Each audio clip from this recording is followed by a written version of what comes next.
Okay, so the last thing I said I was going to talk about was my own personal experience with coolsculpting. So I'd like to share this because I think it gives you a real sense of what a person could expect. So I will admit, just like the doctor on the slide, I was pretty skeptical when I heard about coolsculpting at a conference, medical conference sometime earlier last year. Seemed a little too good to be true. So I obviously read the medical literature and talked with some other physicians, but I really felt like if I was gonna believe in this, I was gonna need to see it with my own eyes. So we basically said we need to see this on me and my staff. So Kristen and Aaron from Zeltique came in, and again, I had that treatment on my belly that we discussed. So for the first month or two, you don't see a lot of results. Around the third month, when the fat on my belly went away, I noticed a very interesting thing.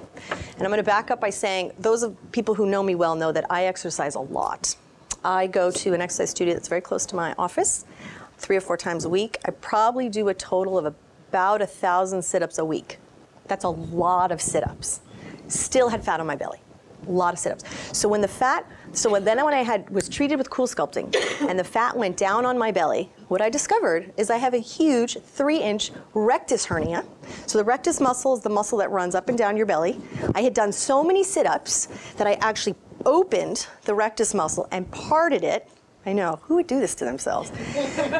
Opened it, parted it, and I had herniated through that, but I couldn't see it because I had fat over there. I have no idea how long that has been there.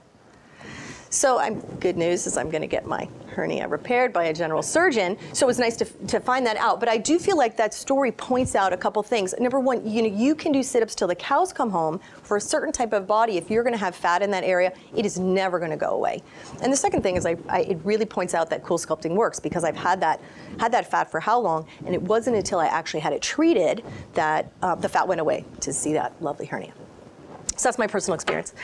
Anyway, I want to thank you all for coming and spending time with us this evening. I'm going to take some general questions, and then we will have an opportunity for individual consultations. We're going to create a space back here where we'll have a privacy screen. You're welcome to come and see me. We can talk about, if you're a candidate for either of these procedures and what I recommend that you have done. Of course, you're always welcome to ask me any other questions about anti-aging or beautification or any of the procedures that we do in our office.